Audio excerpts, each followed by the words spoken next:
রাতে রাতে কেমন আছো সবাই? আশা করি ভালো আছো, আমিও ভালো আছি।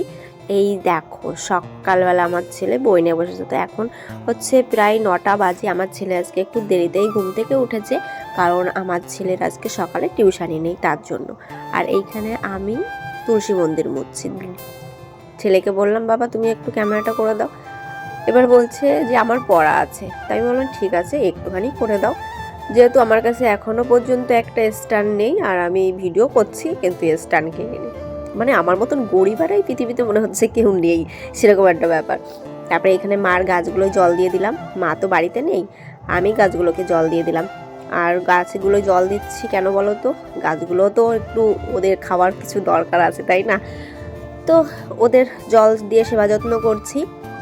আর এই যে আমাদের বাড়িতে কতগুলো থানকুনি পাতা হয়েছে, এইগুলোকে এখন আমি তুলে নেব। থানকুনি পাতার বড়া বানাবো আজকে, খেতে না খুব ভালো লাগে। আর এখানে আমার ছেলে আমাকে বলছে কি কি সব তুলছো, এইসব কি মানুষে খায়? আমি বললাম, বাবা এইগুলো খাওয়া যে কত ভালো তুমি কি জানো?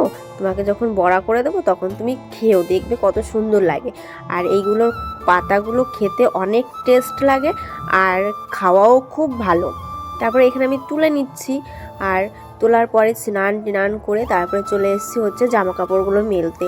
আর এই দিকে কাল থেকে আমার ভীষণ ঠান্ডা লেগে গেছে।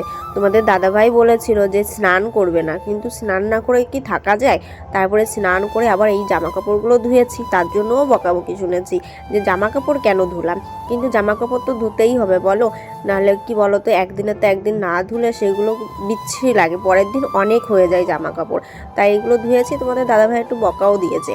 তারপরে রান্না করতে চলে এসেছি। এর মধ্যে কিন্তু আমার শাশুড়ি মাও চলে এসেছে ননদের বাড়ি থেকে, আর আমার পুচকুমাকে সাথে করে নিয়ে এসেছে। এখানে আমি রান্না করছি, আর পুচকুমাকে মা ওই ঘরে খাওয়াচ্ছে। তো তোমাদের সঙ্গে সেটা আর শেয়ার করতে পারলাম না। এই যে বিকালবেলায় আমার শাশুড়ি মা পুচকুমাকে খাওয়াচ্ছে, পুচকুমাকে এখন নিয়ে চলে যাবে হচ্ছে বাড়িতে। আর এখন আমার ছেলেও টিউশন দিতে যাবে, তার জন্য পুচকুমাকে খাইয়ে টাইয়ে নিয়ে গেল। আর এই যে আমি এখন শুয়ে আছি, আমার শরীরটা ভীষণ খারাপ, মাথা তুলতে পারছি না, জ্বর এসেছে। কম্বল গায়ে দিয়ে শুয়ে আছি, ঘরে কেউ নেই। তোমাদের দাদাভাই তো অরিশকে আনতে গেছে, দিয়ে এসেছে আবার আনতে গেছে।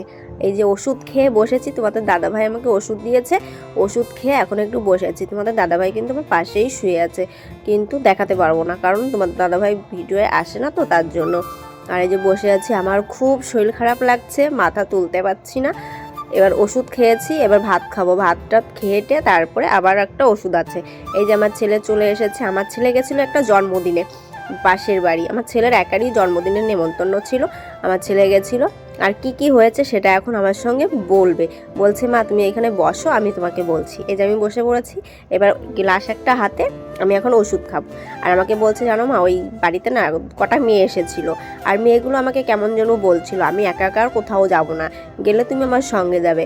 আমি একা একা যাই, বলদের মতন বসে থাকি, মনে হচ্ছে কি আমার কেউ নেই, সেরকমভাবে বসে থাকি। আমি বলছি কেন? বলছে ওইখানে তো আমি ছাড়া আর কেউ নেই আমার বন্ধু বান্ধব, তাহলে তার জন্য আমার সঙ্গে শেয়ার করছে। আমার ছেলে যাই হোক না কেন আমার সঙ্গে শেয়ার করে সেইটা। আর এই যে তোমাদের দাদাভাইকে বললাম যে আমি এখন এইটাও খাবো, বললো হ্যাঁ, মানে ওষুধ খাওয়ার কথা। এই যে আমি ওষুধটা এখন খাবো, কিন্তু এই ওষুধ খেতে যে ভাই কি কষ্ট লাগে আমার, না বললে মানে না খেলে বোঝা যায় না, ভীষণ কষ্ট। আর আমার ছেলে যে বই নিয়ে বসে পড়েছে। তো চলো আজকের ভিডিওটা এই পর্যন্তই, ভালো লাগলে অবশ্যই কমেন্টে জানিও।